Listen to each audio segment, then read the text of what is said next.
नमस्कार प्यारे साथियों, आप सभी बच्चों का एक बार फिर से स्वागत है रुचि बिहार क्लासेस में। आज के क्लास में हम सभी एक बार फिर से बिहार बोर्ड परीक्षा 2027 के लिए देखो, मैं आप सभी को एक बात पहले बता देता हूं ताकि आप सभी मोटिवेट हो जाओ। ठीक है, आज के क्लास में दिखाए गए सभी क्वेश्चन में से बहुत सारे क्वेश्चन आपको 2027 के बोर्ड एग्जाम में 100% देखने के लिए मिल जाएंगे। चलिए अब हम सभी अपने मेन पॉइंट पे चलते हैं। ठीक है, आज की क्लास में हम सभी बिहार बोर्ड परीक्षा 2027 के लिए जरा आप सभी मेरी बातों को ध्यान से सुनिएगा। ठीक है, अगर आपको हिंदी में ज्यादा से ज्यादा मार्क्स लाना है तो, नहीं तो वीडियो छोड़ के चले जाओ। ठीक है, देखो आज के क्लास में हम सभी बिहार बोर्ड परीक्षा 2027 के लिए हिंदी का, पूरे हिंदी का सबसे महत्वपूर्ण ऑब्जेक्टिव क्वेश्चन के साथ साथ, सुनिए आप सभी, पूरे हिंदी का सबसे महत्वपूर्ण ऑब्जेक्टिव क्वेश्चन के साथ साथ व्याकरण का भी कुछ महत्वपूर्ण ऑब्जेक्टिव क्वेश्चन पढ़ेंगे।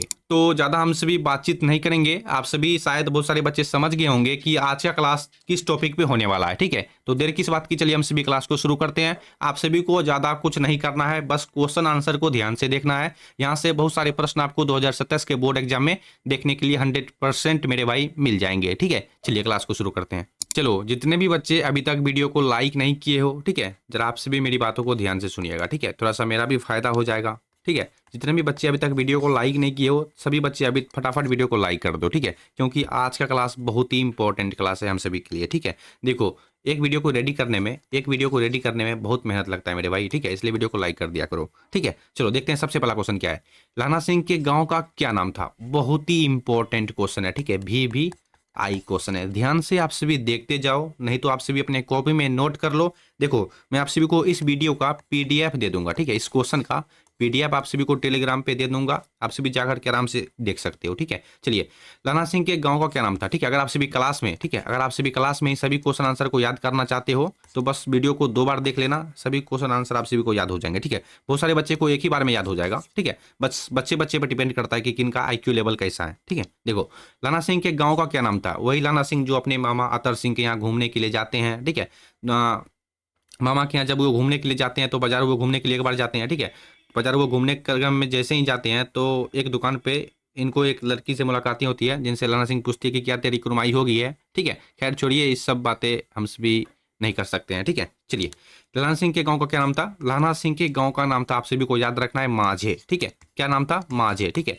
लाना सिंह के गांव का क्या नाम था? माझे। थोड़ा सा दिक्कत सिक्कत, ठीक है, थोड़ा सा दिक्कत सिक्कत अभी पढ़ लेना मेरे भाई। ठीक है, लाना सिंह के गांव का क्या नाम था? आप सभी को याद हो गया, माझे। एक एक प्रश्न को आपको ध्यान से देखना है और याद कर लेना है। ठीक है, मैं आप सभी को वीडियो में एक बात बताऊंगा कि 90% से प्लस मार्क्स आप कैसे ला सकते हो हिंदी सब्जेक्ट में। ठीक है, बस वीडियो में बने रहिएगा, मैं आप सभी को सब कुछ बताऊंगा। लाना सिंह के गांव का क्या नाम था? तो आप सभी को याद हो गया, ऑप्शन नंबर बी यहाँ पर राइट आंसर है, माझे। ठीक है, सभी क्वेश्चन का 100% राइट आंसर मैं आप सभी को बताऊंगा। ठीक है, चलिए 2 नंबर का, हाथ मलना मुहावरे का सही अर्थ क्या होता है? ठीक है, मैंने आप सभी को बताया था कि हिंदी के साथ साथ, ठीक है, हिंदी के साथ साथ व्याकरण का भी क्वेश्चन मैं आप सभी को आज दिखाऊंगा। ठीक है, कोई मामूली क्वेश्चन नहीं दिखा रहा हूं। ठीक है, टॉप ऑब्जेक्टिव क्वेश्चन मैं आप सभी को दिखा रहा हूं, टॉप। ठीक है, चलिए, हाथ मलना मुहावरे का सही अर्थ क्या होता है? तो पछताना होता है मेरे भाई। ठीक है, option number B right answer है। देखो, हाथ मलना, इसका मतलब क्या हुआ? इसका मतलब हुआ, देखो मेरे को मौका था ये काम करने का, लेकिन मैं नहीं कर पाया। ठीक है, तो पछता रहे हो मेरे भाई। ठीक है, हाथ मलना मुहावरे का सही अर्थ होता है पछताना। ठीक है, देखो मैं आप सभी को एक बात बोल रहा हूँ, ये जो व्याकरण का क्वेश्चन है, हाथ मलना मुहावरे का अर्थ, हाथ मलना मुहावरे का अर्थ, ये ज्यादातर पूछा जाता है। ठीक है, हाथ मलना मुहावरे का अर्थ क्या होता है? आप सभी क्वेश्चन बैंक बहुत सारे बच्चे जानते होंगे। क्वेश्चन बैंक उल्टा के देखो कि ये सभी क्वेश्चन कितने बार पूछे जा चुके हैं। ठीक है, आप सभी को पता चल जाएगा मेरे भाई, भरोसा करो मेरे ऊपर। ठीक है, मैं आप सभी को जितना भी क्वेश्चन दिखाता हूं सभी क्वेश्चन इंपॉर्टेंट क्वेश्चन होता है। ठीक है, चलिए, बहुत सारे बच्चे, देखो जिस भी बच्चे को मेरे ऊपर भरोसा है वो बच्चे क्लास 100% करेगा। ठीक है, 3 नंबर में, अशोक वाजपेयी किस काल के कवि हैं? बहुत ही इंपॉर्टेंट है। देखो अब मैं नहीं बोलूंगा कि ये सभी क्वेश्चन कितना ज्यादा इंपॉर्टेंट है, बस मैं आप सभी को क्वेश्चन आंसर दिखा देता हूं, समझा दूंगा, बस आपका काम है समझना। ठीक है, अशोक वाजपेयी किस काल के कवि हैं? तो देखो 3 का सही जवाब है मेरे भाई, ऑप्शन नंबर ए, आधुनिक काल के कवि हैं। ठीक है, option number A right answer है। अशोक वाजपेयी किस काल के कवि हैं? आधुनिक काल के कवि हैं। बस आप सभी को एक गलती नहीं करना है वीडियो में, भगा भगा के मत देखना मेरे भाई। ठीक है, भगा भगा के जो बहुत सारे बच्चे वीडियो को देखते हैं, ये गलती आपको नहीं करना है। ठीक है, और बहुत सारे बच्चे क्या गलती करते हैं, वीडियो का स्पीड 2x कर देता है। ठीक है, आपको ये भी गलती नहीं करना है। 4 नंबर में, पंचायती राज में क्या खो गया है? पंचायती राज में पंच परमेश्वर खो गया है। ठीक है, थोड़ा सा विस्तार से बताता हूं। देखो पंच परमेश्वर। पहले के जमाने के जो पंच हुआ करते थे, पंच, ठीक है, पहले के जमाने में जो पंच हुआ करते थे वो बिल्कुल सही फैसला सुनाते थे, सही फैसला। लेकिन आजकल के जो पंच हैं वो गलत फैसला सुनाते हैं, ठीक है। कैसे? अगर आपसे भी ज़्यादा जानना चाहते हो तो आप हमें इंस्टाग्राम पे कॉन्टैक्ट कर सकते हो, इंस्टाग्राम का लिंक आपको डिस्क्रिप्शन में मिल जाएगा, ठीक है। चलिए, अनादर शब्द में कौन सा उपसर्ग है? अनादर। अनादर में अन, ठीक है। अगर आप सभी को एग्जाम में सिर्फ अन दिखाई दे, ऑन अन, तो बेझिझक टिक मार देना, आप सभी को 100% नंबर मिल जाएगा, ठीक है। अनादर शब्द में कौन सा उपसर्ग है? Option number B right answer हो जाएगा, ठीक है। चलिए 6 नंबर में, त्रिच के लेखक उदय प्रकाश। आप सभी को मालूम है यहाँ पर दो तरह का क्वेश्चन बनता है, ठीक है। देखो, त्रिच शीर्षक पाठ के लेखक कौन है? उदय प्रकाश है। और यहाँ पर क्वेश्चन पूछ रहा है त्रिच के जो लेखक हैं उदय प्रकाश जी, उनका जन्म कब हुआ था? तो आप सभी को याद रखना है 1 जनवरी। कब? बताओ कितने बच्चे को मालूम है? जिस भी क्वेश्चन का, ठीक है, देखो, जिस भी बच्चे को जिस भी क्वेश्चन का उत्तर मालूम हो बस आप सभी कमेंट कर दीजिएगा, ठीक है। इनसे आप सभी को यह पता चलेगा कि हमको इस क्वेश्चन का उत्तर मालूम था, है ना। त्रिच के लेखक उदय प्रकाश का जन्म कब हुआ था? तो 6 का सही जवाब है जी 1 जनवरी 1952 को, ठीक है। 6 का right answer option number B 1 जनवरी 1952 को, ठीक है। चलिए 7 नंबर में, शिवाजी के पुत्र का क्या नाम था? अब देखो यहाँ पर बहुत सारे बच्चे गलती करते हैं, मैं आप सभी को थोड़ा सा डिटेल में समझा देता हूँ, ठीक है। देखो, हिस्ट्री के अनुसार अगर क्वेश्चन पूछे शिवाजी का पुत्र का क्या नाम था, देखो यहाँ पर मैं आप सभी को पहले ये समझाता हूँ। साहू जी, ये शिवाजी महाराज के पोते संभाजी महाराज के पुत्र थे। यहाँ पर देखो क्या बोल रहा है, शिवाजी के पुत्र का क्या नाम था? शिवाजी के पुत्र का क्या नाम था? यहाँ देखो, साहू जी, ये साहू जी, ठीक है, साहू जी शिवाजी महाराज के पोते संभाजी महाराज के पुत्र थे। जरा इनको ध्यान से पढ़ो, ये जो लाइन लिखा हुआ है इनको ध्यान से पढ़ो, आपसे भी समझ जाओगे, ठीक है। बहुत सारे बच्चे यहाँ पर गलती करते हैं, इस लाइन को आपसे भी ध्यान से पढ़ो, आपसे भी अच्छे से समझ जाओगे, ठीक है। चलिए मैं थोड़ा सा वेट कर लेता हूँ, आपसे भी अच्छे से पढ़ लो। चलिए देखो, हिंदी के अनुसार, ठीक है, हिंदी हमसे भी पढ़ रहे हैं, हिस्ट्री हमसे भी नहीं पढ़ रहे हैं, ठीक है। हिंदी के अनुसार इस क्वेश्चन का सही जवाब होगा मेरे भाई ऑप्शन नंबर सी, साहू जी, ठीक है। ऑप्शन नंबर सी, है ना। शिवाजी के पुत्र का क्या नाम था? साहू जी। याद रखिएगा, आपसे भी याद रखिएगा, ठीक है। 8 नंबर में देखते हैं क्या क्वेश्चन है। जो स्त्री अभिनय करती हो उनके लिए एक शब्द क्या है? ठीक है, यानी कि अनेक शब्दों के लिए एक शब्द होता है। जो स्त्री अभिनय करती है उनके लिए एक शब्द क्या हो? बताओ। अभिनेत्री, ठीक है। ऑप्शन नंबर डी यहाँ पर राइट आंसर है। 8 का सही जवाब है ऑप्शन नंबर डी, ठीक है। आप सभी को एक एक करके क्वेश्चन को ध्यान से देखना है, वीडियो में सभी क्वेश्चन उत्तर आप सभी को याद हो जाएगा, ठीक है। विष्णु किस एकांकी की पात्र है? विष्णु बहुत ही इंपॉर्टेंट है, विष्णु सिपाही की मां शीर्षक पाठ की पात्र है, ठीक है, याद रखिएगा। विष्णु किस एकांकी की पात्र है? तो ऑप्शन नंबर सी सिपाही की मां शीर्षक पाठ की, ठीक है। मानक, विष्णु, मुन्नी, कुंती, ये सभी सिपाही की मां शीर्षक पाठ की पात्र है, ठीक है। अब देखो 10 नंबर में, सत्संग में किनकी अभिरुचि थी? सत्संग में तो सूरदास की अभिरुचि थी, ठीक है। सूरदास जी ज्यादातर सत्संग में ही जाया करते थे और सुना करते थे, ठीक है।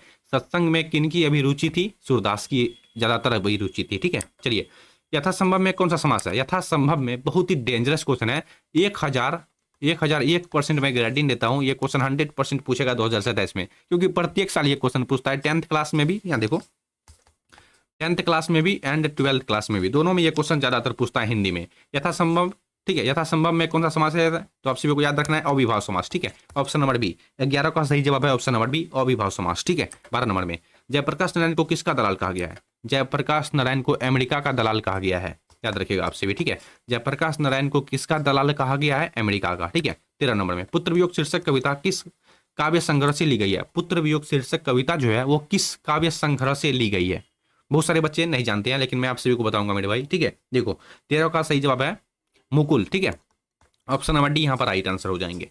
चलिए 14 नंबर में, आलस्य का विशेषण क्या है? क्या होगा? ठीक है, आलस्य का विशेषण क्या होगा? आलस्य तो आलसी, है ना। ऑप्शन नंबर डी यहाँ पर राइट आंसर हो जाएंगे। आलस्य का विशेषण क्या होगा? आलसी होगा, ठीक है। 15 नंबर में, गंडक नदी का जल सदियों से कैसा है? गंडक नदी का जल सदियों से चंचल है, ठीक है। चंचल का मतलब क्या होता है? ना सीधा, यानी कि ना ही अस्थिर रहता है और ना ही मतलब ज्यादा अस्थिर हो गया, ज्यादा नहीं, मतलब क्या बोलते हैं उसको, गुस्सेला टाइप का, ऐसे समझो आपसे भी। गंडक नदी का जल सदियों से कैसा है? तो चंचल है, ना ही ज्यादातर बदमाशी करता है, ना ज्यादातर शैतानीपनी करता है, ठीक है। यानी कि ऑप्शन नंबर सी यहाँ पर राइट आंसर है। ना ही ज्यादातर शैतान है, ना ही ज्यादातर शांत है। ऑप्शन नंबर बी, यानी कि बीच वाला जो भाग होता है, ठीक है। गंडक नदी का जल सदियों से कैसा है? तो ऑप्शन नंबर सी चंचल है, ठीक है। याद रखिएगा, ये भी क्वेश्चन इंपॉर्टेंट है, सभी क्वेश्चन इंपॉर्टेंट है।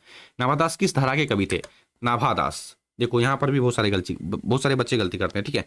नाभादास किस धारा के कवि थे? अगर ये क्वेश्चन 2027 में पूछ ले तो मालूम है आप सभी को किस में टिक मारना है। देखो, अच्छे से स्क्रीनशॉट ले लो अपने दिमाग में, ठीक है, अपने ब्रेन में स्क्रीनशॉट ले लो। इस क्वेश्चन का सही जवाब मेरे को बताए थे सर। देखो, सगुनोपासक राम भक्त धारा, ठीक है। Option number C right answer है। ध्यान से देख लो मेरे भाई, 100% पूछेगा। सगुनोपासक राम भक्त धारा, option number C right answer है। ठीक है। नाभादास किस धारा के कवि थे? देखो अगर मेरे पास डिजिटल बोर्ड होता, कैमरा होता, तो मैं आप सभी को दिखा देता कि ये कहाँ पर लिखा हुआ है। ठीक है, आप सभी जाकर के देखना नाभादास के जहाँ पर लिखा हुआ है लेखक परिचय, लेखक परिचय में जरा सा नीचे आइएगा तो आप सभी को देखने के लिए मिल जाएगा। ठीक है, चलिए 17 नंबर में गाल बजाना मुहावरे का सही अर्थ क्या होता है? गाल बजाना मुहावरे का सही अर्थ होता है डिंग हाँकना, यानी कि बढ़ चढ़कर बोलना। ठीक है, option number C right answer, बढ़ा चढ़ाकर बोलना। किसी के खिलाफ कान भरना उसी को बोला जाता है बढ़ा चढ़ाकर बोलना। ठीक है, गाल बजाना मुहावरे का सही अर्थ होता है डिंग हाँकना। ठीक है, ज्यादातर डिंग हाँकना ही ऑप्शन दिया जाता है। निम्नलिखित में मालती के पति क्या थे? निम्नलिखित में मालती के पति एक डॉक्टर थे। ठीक है, ऑप्शन नंबर डी यहाँ पर राइट आंसर है, जो रोज यानी कि रोजाना प्रत्येक दिन गैंग्रीन नामक मरीजों का ऑपरेशन क्या करते थे। ठीक है, चलिए 19 नंबर में शमशेर बहादुर सिंह ने सोवियत रूस की यात्रा कब की थी? अब यहाँ पर भी बहुत सारे बच्चे गलती करते हैं। ठीक है, ऑप्शन में आप सभी को दे देगा 1965। ठीक है, बहुत सारे टीचर भी बताते हैं 1965, लेकिन ये गलत है। ठीक है, 1978 होगा। ठीक है, 19 का सही जवाब ऑप्शन नंबर सी 1978। शमशेर बहादुर सिंह ने सोवियत रूस की यात्रा कब किए थे? 1978 को किए थे। 20 सुख का विलोम शब्द क्या होता है? आप सभी को मालूम है विलोम शब्द का मतलब जस्ट उल्टा। ठीक है, सुख का मतलब दुख। ठीक है, ऑप्शन नंबर सी यहाँ पर राइट आंसर हो जाएंगे। 21 नंबर में ओम प्रकाश वाल्मीकि के सिर पर जूठन का बोझ किसने रखवाया था? ओम प्रकाश वाल्मीकि के सिर पर जूठन का बोझ किसने रखवाया था? तो आप सभी को याद रखना है सुखदेव सिंह त्यागी ने। ठीक है, ऑप्शन नंबर बी यहाँ पर राइट आंसर है। ठीक है, ओम प्रकाश वाल्मीकि के सिर पर जूठन का बोझ किसने रखवाया था? सुखदेव सिंह त्यागी ने। ठीक है, जब अपने ये दोनों माँ बेटा जब सुखदेव सिंह की जो बेटी की शादी हो रही थी वहां पर जो भोज खाने के लिए गए थे। खैर अगर देखो अभी बताऊंगा तो वीडियो का लेंथ काफी लंबा हो जाएगा। ठीक है, मैंने आप सभी को बता रखा है, अगर आप सभी को ज्यादा जानकारी चाहिए तो बस इंस्टाग्राम पे पूछ लेना, इंस्टाग्राम का लिंक आपको डिस्क्रिप्शन में मिल जाएगा। ठीक है, ओम प्रकाश वाल्मीकि के सिर पर जूठन का बोझ किसने रखवाया था? और सुखदेव सिंह त्यागी ने रखवाया था। ठीक है, और देखो मैं आप सभी को एक बात बता देता हूँ, अगर आप चाहते हो कि 2027 के बोर्ड एग्जाम में हम हिंदी में 90% से प्लस मार्क्स लाएं, प्लस यानी कि 91, यहाँ देखो 92, 93, ये सभी मार्क्स लाए हम सभी 2027 के बोर्ड एग्जाम में, तो बस आप सभी को कुछ नहीं करना है, ना ही किसी तरह का पैसा आपको देना है। ठीक है, सब कुछ फ्री में मैं आप सभी को दूंगा मेरे भाई। यहाँ देखो मैं आप सभी को बता देता हूँ। ठीक है, इस चैनल पर यानी कि रुचि बिहार क्लासेस पे जितना भी हिंदी सब्जेक्ट का वीडियो आएगा, ठीक है, हिंदी सब्जेक्ट का जितना भी वीडियो आएगा, सभी वीडियो को अगर आप सभी एक एक करके ध्यान से देख लेते हैं, ठीक है, फर्स्ट नंबर का हो गया ऑब्जेक्टिव क्वेश्चन का, सेकंड नंबर का हो गया आप सभी का सब्जेक्टिव क्वेश्चन का। ठीक है, यानी कि 2027 यानी कि आप सभी का जब तक एग्जाम नहीं आता, जब तक एग्जाम नहीं आता तब तक मैं आप सभी को objective question and subjective question पढ़ाता रहूंगा, मोस्ट इंपॉर्टेंट वीबीआई वाला। ठीक है, अगर आप सभी इन सभी क्वेश्चन यानी कि वीडियो को अच्छे से देख लेते हैं एग्जाम तक, तो बस 90% से ऊपर आप सभी का कोई मार्क्स नहीं काट सकता। ठीक है, जिनको मेरे ऊपर भरोसा है वो बच्चे पढ़ेंगे, नहीं तो आप सभी छोड़ के जा सकते हो। ठीक है, चलिए ओम प्रकाश वाल्मीकि के सिर पर जूठन का बोझ किसने रखवाया था? तो सुखदेव सिंह त्यागी ने रखवाया था। ठीक है, सुखदेव सिंह त्यागी के बेटी का शादी था। चलिए कोई बात नहीं। तुलसीदास के गुरु का क्या नाम था? तुलसीदास के गुरु जी का नाम था नरहरिदास। ठीक है, option number D right answer है। तुलसीदास के गुरु जी का क्या नाम था? नरहरिदास। ध्यान से देख लो। ठीक है, चलिए 23 नंबर में हिमालय कौन सी संज्ञा है? हिमालय कौन सी संज्ञा है? तो यहाँ पर होगा व्यक्तिवाचक। ठीक है, option number D right answer है। आप सभी पूछोगे कैसे हिमालय व्यक्तिवाचक संज्ञा है? तो देखो हिमालय एक खास पर्वत का नाम है मेरे भाई। ठीक है, जो जिसमें खास चीज हो, ठीक है, जिसका कोई एक अकेला चीज हो, वही हो गया मतलब वो उसको बोलते हैं व्यक्तिवाचक संज्ञा। ठीक है, हिमालय कौन सी संज्ञा है? तो व्यक्तिवाचक संज्ञा है। ठीक है, चलिए 24 नंबर में भगत सिंह के हृदय में किस भावना का कोई स्थान नहीं था? भगत सिंह के हृदय में किस भावना का कोई स्थान नहीं था? प्रेम का कोई स्थान नहीं था। ठीक है, ऑप्शन नंबर सी यहाँ पर राइट आंसर है। 24 का सही जवाब ऑप्शन नंबर सी हो जाएगा। चलिए 25 प्यारे नन्हे बेटे को कविता में लोहा किसका प्रतीक है? प्यारे नन्हे बेटे पाठ में प्यारे नन्हे बेटे को, ठीक है, ये जो पाठ है कविता है, ठीक है, आप सभी को मालूम है कविता है। ठीक है, इसमें लोहा क्या है? तो आप सभी को याद रखना है कर्म का प्रतीक है। ठीक है, ऑप्शन नंबर सी यहाँ पर राइट आंसर है। प्यारे नन्हे बेटे को कविता में लोहा क्या है? कविता में लोहा क्या है? तो कर्म का प्रतीक है। ठीक है, 26 नंबर में मुन्नी की शादी किस महीने में होने वाली थी?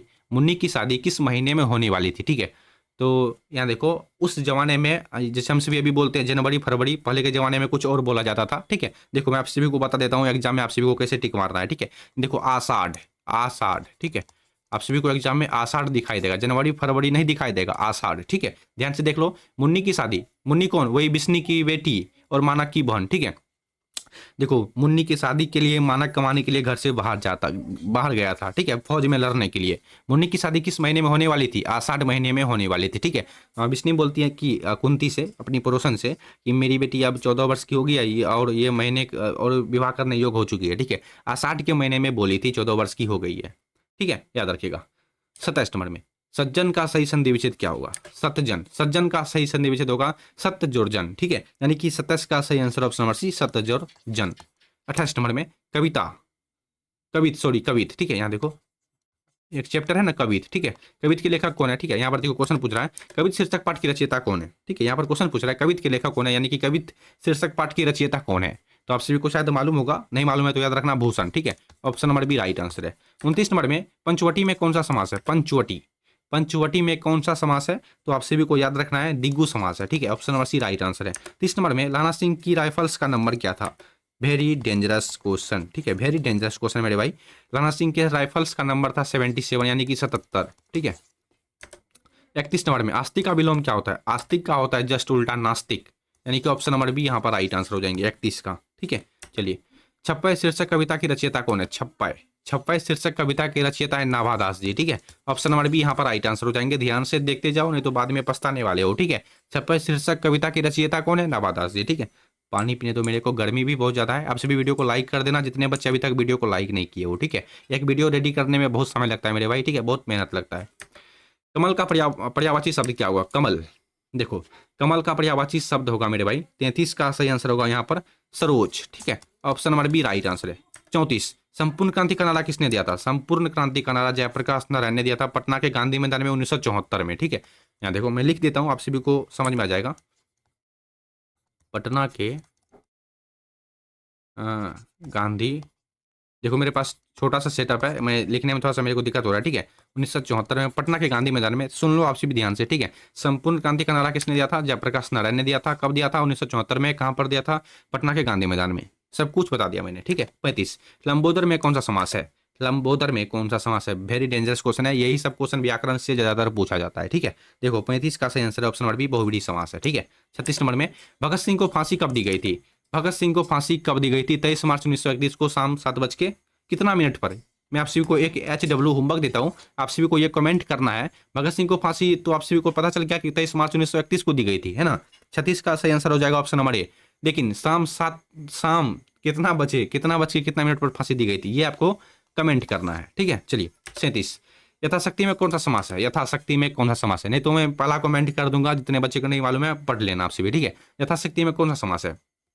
मैंने आप सभी को बताया था, ये क्वेश्चन शायद दोबारा आ चुका है, ठीक है। यथाशक्ति में अविभाव समास है। 38 नंबर में देखो ओ सतानीरा पाठ के लेखक कौन है? ओ सतानीरा पाठ के लेखक कौन है? बहुत ही इंपॉर्टेंट है, जगदीश चंद्र माथुर जी, ठीक है, option number B right answer है। 38 का सही जवाब ऑप्शन नंबर बी होगा। 39 निश्चय का सही संधि विच्छेद क्या है?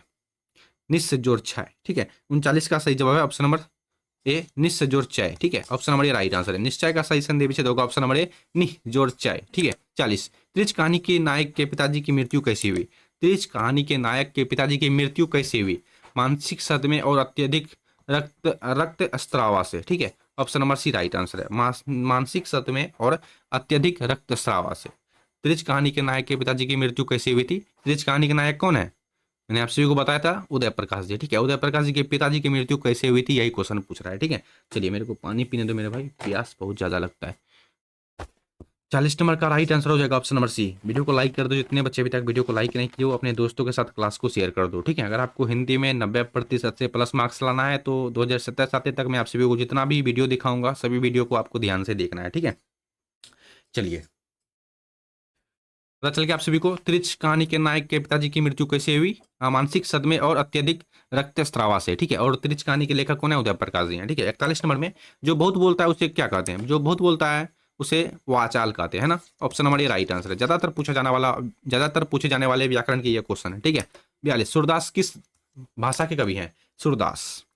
सूरदास किस भाषा के कवि हैं? तो 42 का सही जवाब है ऑप्शन नंबर ब्रज भाषा के, ठीक है, ब्रज भाषा के। 43 नंबर में हाथ पैर में कौन सा समास है? हाथ पैर में सिंपल सा द्वंद्व समास होगा, ठीक है, option number A right answer है। 43 नंबर में 44 में जुठन क्या है? यहाँ देखो 43 नंबर में क्वेश्चन क्या था? हाथ पैर में कौन सा समास है? आप सभी को पता चल गया, हाथ पैर में द्वंद्व समास है, ठीक है, ध्यान से देख लो। 44 जूठन क्या है?